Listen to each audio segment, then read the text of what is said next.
You guys just missed it. So Dustin punted one punt for us, right on the 5-yard line. We'd be playing defense from the 5, which is pretty good. Good to see everybody. I don't really have anything. Just happy to be back out on the field and practicing and doing this. So hope everybody was safe yesterday. I was a little scared with the tornadoes. That was a little new, although we used to get them in St. Louis when I was there.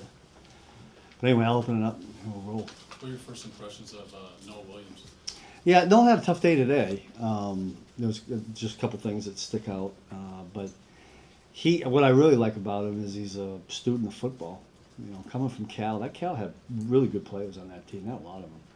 And I thought, for the most part, when we Zoom called or interviewed guys, I thought they were really sharp football-wise. So it begins there with all the things we do. We'll find out a little bit more about him when we get pads on and we can go live. But he's done a pretty solid job for us right now. Can you share your initial reactions to the other draft picks? It's Gelati, Norman Lott, and Bassett. Yeah, when all 4 of those guys kind of came in, and I was happy to get all 4 of them. I thought they were all similar in that when we evaluated them and talked with them, that they all have football, get it. They all love the game of football. I really like. I think Austin is a real good knee bender. I think Omar's got a lot of power to him. Jeff is a change of direction guy and really smart. And the rookie, I don't know if you guys noticed, in the rookie minicamp, we put him at Mike linebacker. We knew he was going to be outside, but he learns the whole defense. Yeah, I thought he did a great job at that. And then we talked about Noel. So I'm hoping all those guys will help us. We'll see. Just considering the need there at defensive tackle, you feel like Norman Lott, I know it's early, but yeah, that's probably the best path to contributing a lot on that's the hope. Yeah, that's the hope. I mean, there isn't anything that's happened right now that would lead me to say that he wouldn't be able to do something for us. Omar, I think the most snaps he ever played in college was 301 in a season, and that was a few years ago at Arizona State. Is there a concentration on trying to be able to up his workload without losing the productivity? I hadn't thought about that. I mean, we typically will rotate those guys inside anyway. He hasn't. There's no indications of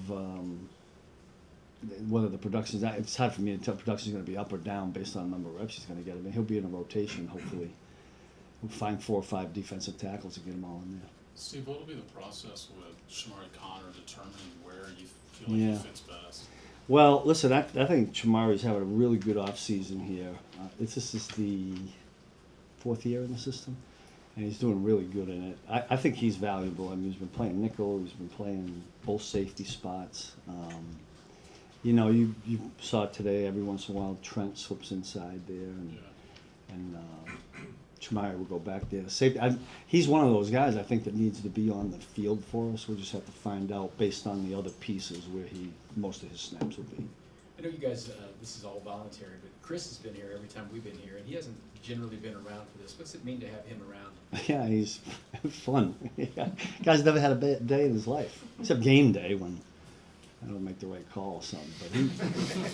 But listen. I enjoy having Chris around here. I think the other guys do too, and he's kind of handled it really good. I think he enjoys being around too. I think he gets some time with he's got his kids here and stuff. So it's been really good. So it feels like in season, because he's here. We haven't seen this. I think last week's first time I've seen the little pads. Yeah, The guys have we on did hands. it we did it last year. Typically on a Friday.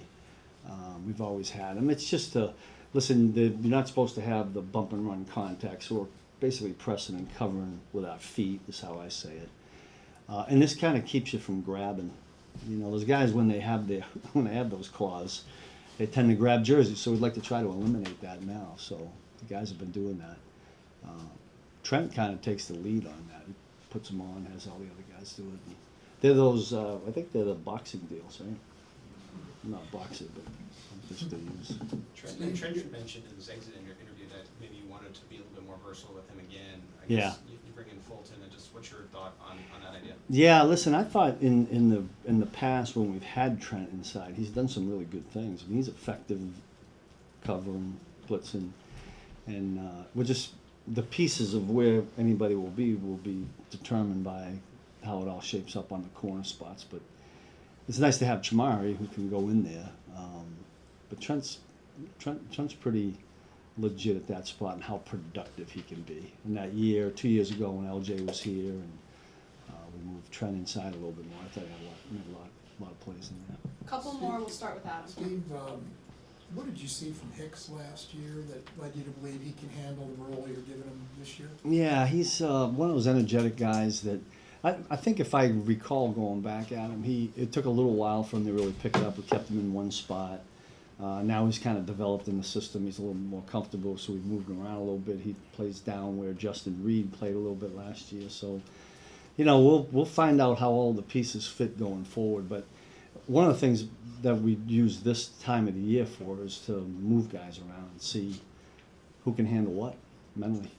Steve? Coach, in the past, you've had Tyron as a leader. You've had Justin Reed, just Yeah. mentioned him. Who's going to step in and fill that role of that Yeah. back-end leader? We'll see. I mean, right now it feels like Trent is kind of that guy. I know he's only 4 years in the league, but it feels like a vet. But he's always carried himself. I remember when I first met his mom when he was a rookie. It might have been after the Super Bowl or something. I said, "Your son got here." I felt like he was a 27-year-old already. He just was mature right from day one. But Brian Cook's been back there a while, and having Mike Edwards back, I think is helpful for the guys on the back end. Mike's played on a number of different teams. He's been in this league for a while, so his experience I think will help us too. But we'll see who really surfaces. Last one, Matt. With bringing back Matt House, what Yeah. kind of his role for you on the staff? He'll kind of fill in the role that Donald Delasio had for us last year. He'll work on the back end with Dave.